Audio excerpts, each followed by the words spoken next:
My very special guest is a keynote speaker, training facilitator, adjunct university instructor, former elected official, wife, and mother. She has over 20 years experience leading and training in corporate, nonprofit, and government settings. She's the author of Cheerleadership, Strategies to Build and Support Human-Centric Workplaces for the Future. She is Stephanie Adams. Welcome to the show, Stephanie. Thank you so much, Matt. It's great to be here. Oh, I'm so excited to have you because I'm going to hold up again the book, Cheerleadership. I loved it. You got one too. Bam, we're 20. And so my question is, you obviously have a cheerleading background, but when did you first make the connection between cheerleading and leadership? So I cheered for 15 years and I coached for 5. And I think I really started to put the dots together when I was coaching my largest team ever. I had 20 17 to 21-year-old young women at a community college here in southeastern North Carolina. And it was running concurrently with my first leadership role. And I started to recognize trying to get people to move in one direction. And just to give some context to the team that I was coaching, we're a community college by the beach. Everybody wants to come to us. So we had young ladies from all over the state, rural, urban, different ethnicities, different types of upbringings, life experiences. And to get them to come together and make this wow moment, it took a lot of work. It took a lot of trust. And I started recognizing the things that I was doing with them to build them as a team, I was able to incorporate into my first team that I was running at the community college in student services. So I started to make some connections. It fully felt it came out the later on when I was running. I was in charge of the training and development team for the last corporate job I held, which was a software company, at a training team of 4. And at that time, when you talk about the training team, we were a we. Even though we had different skill sets that we went, some of us, I was responsible for leadership. Some of the folks that I led were skills-based, or they were technically based, soft skills. Even though we were a team with different skill sets, when we succeeded or failed, it was always the training team didn't do a great job, or the training team did a great job. So that was really where I started to make this connection. Like, you know what, cheerleading, you only can succeed together, because it is the only sport where you physically build on each other. And that's what work is today. It is all team-based. People like you are my favorite kind of people. You make these connections that actually help us in the leadership domain from these unexpected places. And it's just so delightful when it works out like that. Yeah. I was going to say, I don't have any cheerleading background at all, other than I see kind of the national championships on TV every once in a while. And the stunts are getting incredibly high. There's a lot of energy, obviously, but then movement and choreography. You're right. It's like, if you don't know those kids, then you're looking and looking specifically and being like, okay, as a team, how did they do? And when they come out onto that mat, they make it look incredibly easy. And it's not. What cheerleaders do is incredibly dangerous. And so, I've been on the phone where I've had to call a parent and say, hey, I'm in the hospital with your daughter because a stunt fell at practice. And so, I like to use the analogy all the time. One of the cheerleading stunts that most people know is a basket toss. And that's where you see a cheerleader fly up into the air 15, 20 feet. They do some kind of cool trick, and then they come back down and hopefully they get caught. That is what we do with teams all the time. You bring a couple high performers together and you say, hey guys, here's a project, deadline's Friday, go. They don't know each other's skill sets. They've never worked together. They don't know communication. They don't know expectations of each other. So you've got to take the time, in order to build a wow moment or build a stunt, you have to build trust. You have to learn each other's ways. You have to connect. And that's really what the themes of the cheerleadership book are about, is learning what are the steps that we need to take in order to have a highly functioning and productive, effective team. Yeah, you drew so many great parallels. And you and I, for example, 100% agreement on one, which is the next generation workers, post-pandemic workers, definitely looking for something different, what they're used to having. They're definitely not getting what it is that they're looking for.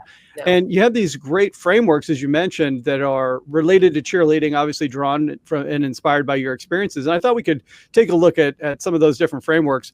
And the first one is related to what we're talking about, which is, you refer to it as the leader squad. Uh-huh. And I hadn't really thought about a cheer squad, but that makes total sense. And you identify a couple of different roles on the team, and they have names, some of which I hadn't really ever thought about or recognized. Main, base, spot, some of these. And I just think that the term, the main, that's the kind of role or the style that really best describes me. So maybe just for our audience, what is it? How would you describe what a main working style is? So In cheerleading, the main is pretty much the base of the entire stunt. They're holding the foot, they're making sure that the person that's on top is sturdy and can stand strong. And a lot of times they are the leader, they're the ones that are calling the counts. A main in the workplace is your visionary thinker. They're not thinking about, hey, I need to put this foot on this hand, or I need to put this detail into this project. They're thinking, how is this going to impact 5 years down the road? How is this going to impact? How many people do I have to bring in from what departments? What's the budget going to look like? Your main is a visionary long-term thinker, and they come up with great ideas. However, those great ideas can sometimes handicap them because they do get a lot of them and they're not quite sure which direction to go because they are thinking from a strategic mindset of what's going to be best and who's involved, who do I need to bring in. So they also lead with influence versus command and control, top-down leadership. This is somebody that's going to do the work and they are going to inspire others around them to want to work with them. They activate their work team. So the main really is an inspirational person. They lead simply because they're great at what they do and other people want to follow. Nice. Yeah, I think that's a pretty apt description for me, both the strengths and the limitations. It just as you laid it out. Another one of the members of the squad that was less familiar to my own working style was the spot. What is the spot? So in a cheerleading stunt, the spot is the person in the back, and they a lot of times are the extra support. So they're holding wrists, they're holding the back of an ankle. And when the person on top of the flyer comes down out of a stunt, they're the ones that catch them. The spot in the workplace is what I like to call the heart. This is your empathetic listener. If you are having a bad day, this is the person on your team that you go to, and they are going to let you tell your story. They are going to let you cry it out if you need to. They really are the person that everybody on the team trusts and can count on. However, the backside of this is that because the spot has such a big heart, they tend to be people over profits. That can hurt their decision making because they think about the impact on, well, we can't get rid of these 3 positions on our team. They all have families. We've got to come up with some other options. Sometimes it's hard for them to see the business case because they're thinking about the people case always first. I can totally see the inter-squad dynamics playing out and how everyone has their strengths, but really has to complement one another because no one person can account for all the things the team has to do. And sometimes you have to give too. You have to cooperate and cede some of it sometimes. Yeah, it's really cool. Yeah, I find that, when I work with different teams within training, we talk about these different positions, I always like to give the example of if we all had a team full of flyers, and flyer in the book is sort of your gregarious person that's always just go, go, go. I'm going to do all these things and I might run you over in the process. If you've got a team full of flyers, you might not get things done. You need people that are detail focused. You need people that are going to be like, hey, hold on, we need to question this. We need people that are going to stop and think about what is the impact to the people versus how much money is this going to make the organization. So really being able to find, reflect on who am I on the squad? What are my strengths? But what are my gaps? And that's the thing that we like to sort of just brush over. We like to say, this is me. And yes, we all can be me. I carry around pom-poms. They're right behind me. I mean, I love pom-poms in my late 40s. They make me happy. This is authentically who I am. However, I also have to understand my impact on others. So in cheerleading, you're constantly having to utilize your strengths to be able to make a stunt or a routine fantastic, but you also sometimes have to come in for somebody else when they lose their strength, and you also have to sometimes back up when somebody else can step forward. So it's really recognizing each other on our team and what we bring and challenge each other to be better, but also respecting where we need to say no and keep pushing forward as a group. I'm enjoying this analogy more and more as I'm talking to you about it, because I'm thinking about it again. I think I enjoy it so much because I don't have any exposure or experience with it at all. But I can imagine the pressure that if you're performing on a cheer squad at a high level and you're trying to figure out how do we score well, how do we have dynamic stunts, but still be artistic, but we have to stay coordinated, but we got to be safe. You're like, holy cow, that sounds a lot like the world of work to me, where we're trying to pile on so many more requirements and do it faster and bigger and better than ever. It sounds like there's a lot of similarities there. And it's that whole idea that you're only as strong as your weakest link, because you can when you prepare for a cheer competition, this is months of hard work. There is conditioning that goes into it. There is actually creating the routine. And like you mentioned, the artistic piece of it, the skill sets to get these types of stunts to fruition. When you get onto that mat, you have 3 minutes. If one thing falls, if one person steps off the mat, the entire team loses. So we have to think about the fact, okay, we're only as strong as the weakest person on our team. So we've got to get away from the I and get to the we. How do we support each other? How do we succeed together? And you're right, in business, that's the everyday. I can do my part of a project flawlessly, but if I make my part 2 days later than it was expected, then I just screwed up the next person that I was supposed to pass it on to. And then you have the domino effect. So now our entire team has failed at whatever that project was that we've been assigned. It does beg a question for me. What if I'm on a smaller team and I think you had 6 different styles in the book, for example, and I've only got a team of like 3 or 4 people? Like what if we don't have some of that capability on the team? What sort of options or what can we do? So I've actually had this happen to me where we were having this conversation in a training session, and one of my clients, they said, hey, we don't have a flyer on our team. And it was like this aha moment, like, well, what does that mean for us? And what they recognized, the flyer tends to push an idea over the edge and encourages everybody, we have to just do it. They are the doer on the team. So they said, next time we hire, we need to find somebody it's ready to take risks, that wants to take that step. So if you've got the capability to hire somebody to complement what you're missing, but if you can't, think about what are our strengths that we have? What positions do we currently have on the team? And who's got some of those aspects of the one that we're missing? And how can we buoy that up? How can we train that up? How can we try and dig into and challenge ourselves in a new way to be able to take that role on when it's necessary, even if it's not comfortable for us? Nice. So we're not just doomed. There's things that we can do to try to coach ourselves, or maybe if there's an opportunity to add to the team, then we know who to add to balance us out a little bit. Balance team, balance attack. 100% believe in being a lifelong learner, and we've got to be open to figuring out new ways to work and to work with people. And you're not going to be one thing forever. And I like to tell people that too. We can't put our people in boxes. I do a lot of training around multi-generational workplace, and you can't be like, well, you're a boomer, now I know everything about you because I read the research. It's not like that. We all have ability to adapt, flex, and grow. And so being able to check in with people that maybe you did have somebody on your team that was functioning as a spot for a couple of years, but maybe you're starting to see that they're getting some of those main components. They're bringing on more leadership. People are starting to follow them. You as a leader are going to have to flex. Now, how do I support them now that they're in this role? Yeah, it's a delicate balance because I agree with you. We can't, put people in boxes. We can't pigeonhole them, but we also can't set them up to fail. And we can't say to a flyer, "Oh, you're going to be the spot today." If that's just not a natural strength of theirs, it's not fair to them or the team. Can't be done for long periods of time. But boy, it's such a great way of thinking about it in terms of how we bring it to just day-to-day work. But I know that as I kept reading through the book, then you presented these fabulous key leadership activities as well.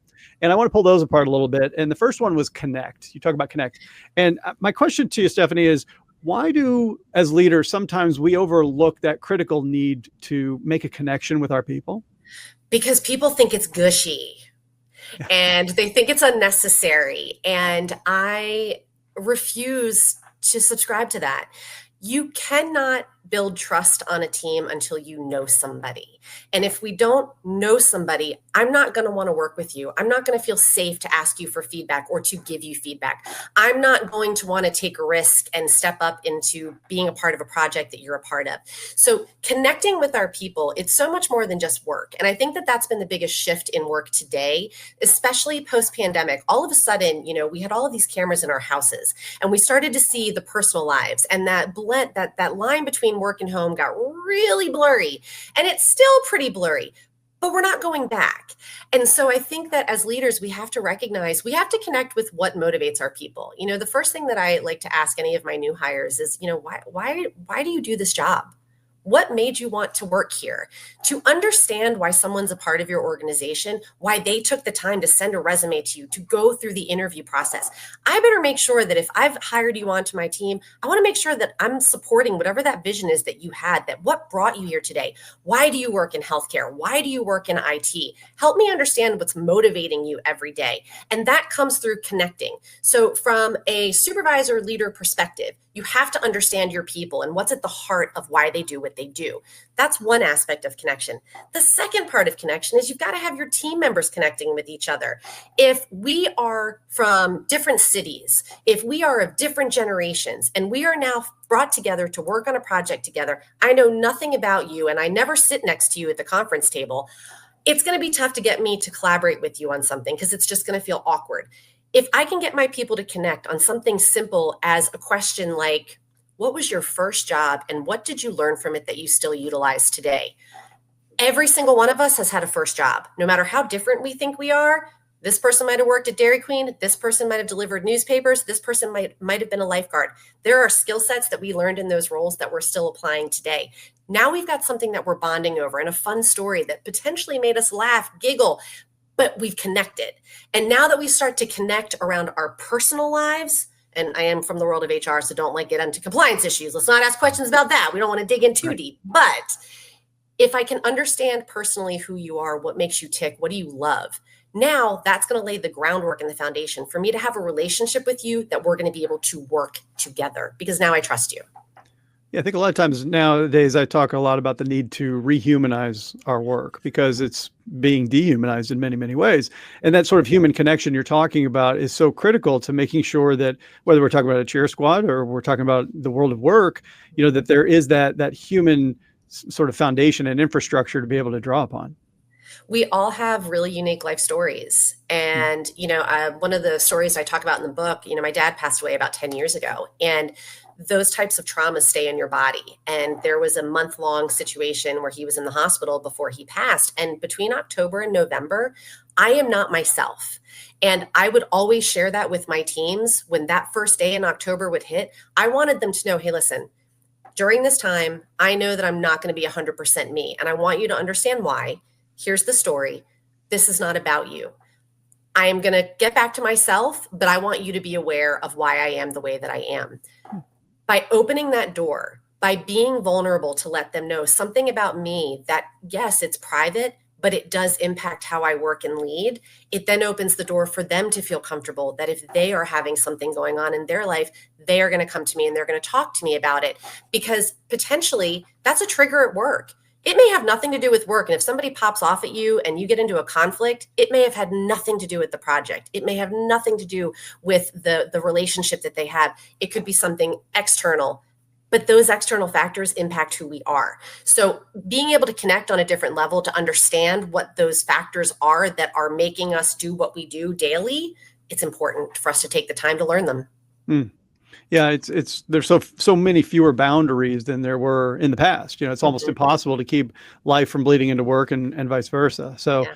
I like the idea of the vulnerability as actually drawing us closer together as opposed to trying to pretend like we have to keep everything totally separate, beyond a reasonable degree. Yes, absolutely. I think it's really important. And as the conversation around mental health continues to grow, and the next generations that are coming up are very comfortable talking about it. I taught at our local university here in Wilmington, North Carolina. And one of the things that I like to do, because Gen Z that is lacking some of those public speaking skills, right? Because they've spent so much time online. One of the things that I always had them do was something called trending topics, where you came to the front of the classroom, you talked about whatever you wanted to for 3 to 5 minutes, because I just wanted them to have experience talking in front of other people. The second day of class, I had a young man come up to the front of class. He was a member of the swim team, and he was sharing his story about being recruited to come swim at the university. And he very quickly then moved into swimming's really good for my anxiety. I also love the fact that the members of my team, a lot of us face depression, and we are able to lean on each other as team members. I'm sitting in the back of the classroom in awe that this 19-year-old kid is in front of 29 essentially strangers sharing his mental health issues and his concerns. And they're very comfortable with it. And that's not going to stop. So we as leaders, that's part of the connection process. And I find that some of our older leaders were, keep it at home, but stays at home. I'm finding that they're struggling with this shift with the younger generations. But it's going to continue. It's not going away. No, absolutely not going away. I agree with you 100%. And it's so disingenuous to say, well, when I was at swim club, I could talk openly about this, but now that I'm in a professional work environment, then all of a sudden I'm supposed to pretend like I don't have any sort of issues. Like it's ridiculous. Yeah. Well, Yeah, but I'll the move. rules are changing.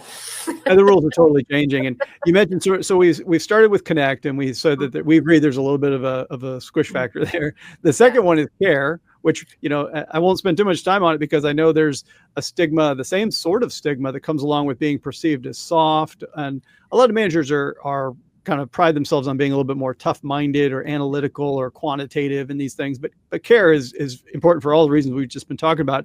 But I want to pick up on the next one that you have, which is around challenge. Uh-huh. And I think a lot of managers that I talk to are aware that their teams are overwhelmed. They themselves may be burned out.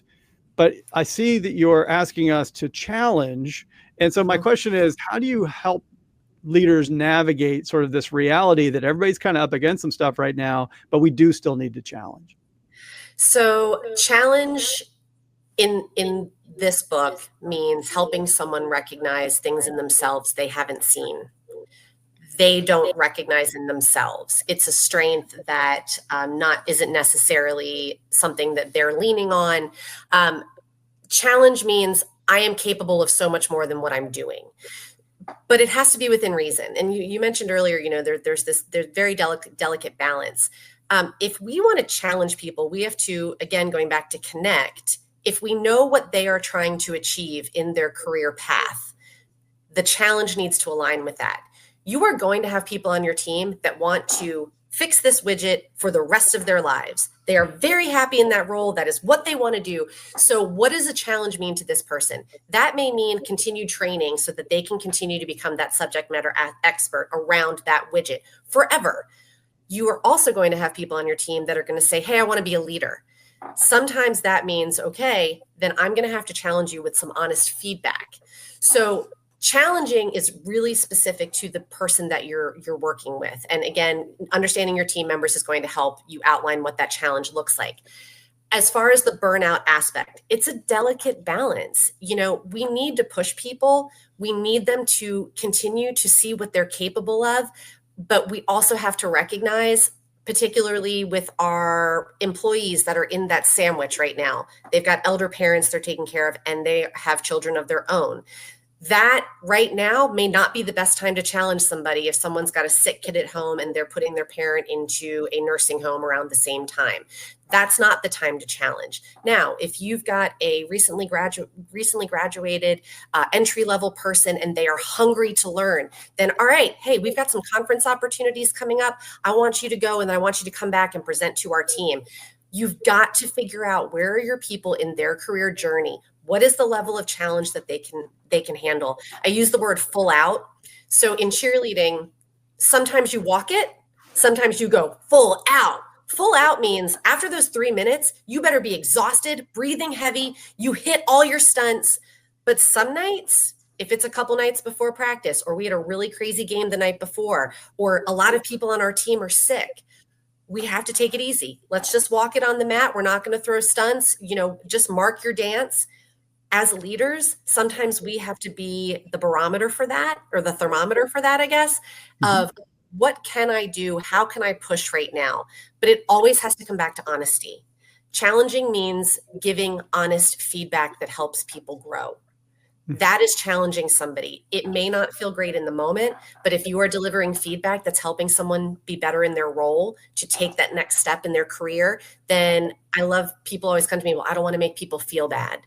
If you're challenging someone and providing them with information that's going to help them be better at their job, and you're doing it by keeping their integrity at the heart of your message, and you're respecting them in the conversation, you've done your job. You're challenging them in the right way. Yeah, I'm hearing a lot of discernment in that, where I have to exercise judgment. I have to know my people. I have to know what's needed, and really walk that line. If I'm always challenging, or if I'm never challenging, those are probably two extremes we don't want to hit into. But make sure that there's a good fit, and stretch people just enough because they need it, and sometimes may otherwise shy away from it. But do it from that place of heart and understanding. I think. Yeah. Yeah, being a leader's tough. We're asking a lot of leaders. Yeah, it's not as tough as being a cheerleader, I'll tell you that. I mean, it is what it is. There's two more that I want to touch on real quickly. And the next one is celebrate. And I'm one of those leaders, I'm always on to the next thing. And so what advice would you have for me, Stephanie, when it comes time to really make sure to pause and to celebrate the prior achievements and the learning? How can I remember to do that? Matt, you got to stop. You got to stop all the time. It doesn't have to be a big deal. It can be typing something into a Slack channel. Everybody throw in one thing they're proud of this week. And everybody does that. It could be in a team meeting. Hey, what inspired you this week? Or what's the win that you had this week? And go around the table. We love to celebrate the big product launch, or, hey, we just purchased this new company. And yes, those are great. Like, yes, let's get all the swag. Let's do the big event. But there are small wins every single day. And if we highlight them and recognize them, I joke about this, but I say, if you have somebody that's always late to work, the day that they show up for work, everybody, let's give them a round of applause. You got here. Way to go. It's funny, but it's like, oh, will this happen next time I show up on time? Let's do that again. Because if we celebrate those small wins, if we highlight those small wins, that is going to remind us, let's keep doing this. And it feels good. Happy people are engaged workers. They're more productive. We need to bring some celebration into the workplace, because let's be honest, it's really easy to focus on all the negative stuff and all the numbers we haven't hit, or the person that just left the team. If we try and focus on what are some of the small wins, some of those losses don't feel as bad, and it keeps us focused on moving forward versus drowning in, oh, this is awful right now. I like it. And it seems utterly achievable too. It doesn't take a lot of time. It doesn't have to, shut down the company kind of situation. We're just talking about making a healthy habit of making sure to pause and celebrate a little bit. But the very last one that you have here is inspire. And I'm curious about this skill because we talked about it a little bit earlier when you talked about influence and visionary and some of the terms that we used earlier. My question for you, Stephanie, is do you find that in this kind of data-driven, increasingly tech-oriented world, that the leader's ability to inspire is becoming more or less, or is it unchanged in terms of the role that it plays in leadership, today and in the future? It's a really interesting question. And I think the technological advances and tech playing a role is irrelevant. I think if you're a leader that gets to your people's heart, if you are helping them grow in their career, if you are helping get everyone aligned to a central mission, whether we are on computer screens or we are face to face, if your people know, because you've connected with them and you know what's important to them, you care enough to support those goals and those dreams, if you're challenging them to push beyond them, and then when you're celebrating those wins that happen, that is where the inspiration comes from. And, it's the little things. I get emails all the time from people that I've worked with or led along the way. Hey, I had this conversation today and I was able to do this because of a conversation that was 3 minutes long 10 years ago. And that inspired me today. Just wanted to let you know that. Those micro moments, you can inspire at any time. You just have to believe in your people. You have to, I know people hate the, positivity. It's like, it's such a bad rap. Cheerleadership is not toxic positivity. It's about recognizing what we're capable of and working towards it as a team. So I think technology should be irrelevant. We should be able to inspire regardless of the situation if we truly understand the people that are on our teams and what they are working towards, and we're supporting them in that journey. Makes good sense to me. Well, I tell you, one of the things I really love about the cheerleading analogy too is I think about positivity. I think about high energy. I think about dynamic. One of the things that gives me a lot of energy is playing a trivia game with my guests. Let's do it. So I wanted to have a chance for us to answer a trivia question here. So you and I are a team. We're going to have AI ask us the question. So I have no idea what's about to happen. It almost never goes well. Let's see what happens here. So, I think this one's going to be all you. You ready? All what right. is the name of the long, flexible stick used by cheerleaders to toss and twirl objects? The long, flexible stick. This is where AI gets a little dicey. Cheerleaders toss and twirl objects. Would that be a baton? Let's find out. We're talking like 1950s cheerleading. Yeah, maybe we are. I don't know. See, AI is not always up to date. That's correct. A baton is the long, flexible stick used by cheerleaders for their routines. Don't mess with Stephanie when it comes to cheerleading, whether it's 1950 or anything else in between. Amazing. I had one of those when I was a child. Totally crushed it. Well, I tell you, Stephanie, much better question for you. Where can my listeners go to learn more about you and about cheerleadership? Sure. So, cheerleadership strategies to build and support human-centric workplaces for the future is available wherever books are sold. I have an Audible version as well as the hardback version and ebook version. If you'd like to learn more about my company, WNY People Development, you can find me on www.wnypeopledevelopment.com. And the fun stuff and valuable information can also be found on Instagram, cheerleadership_book.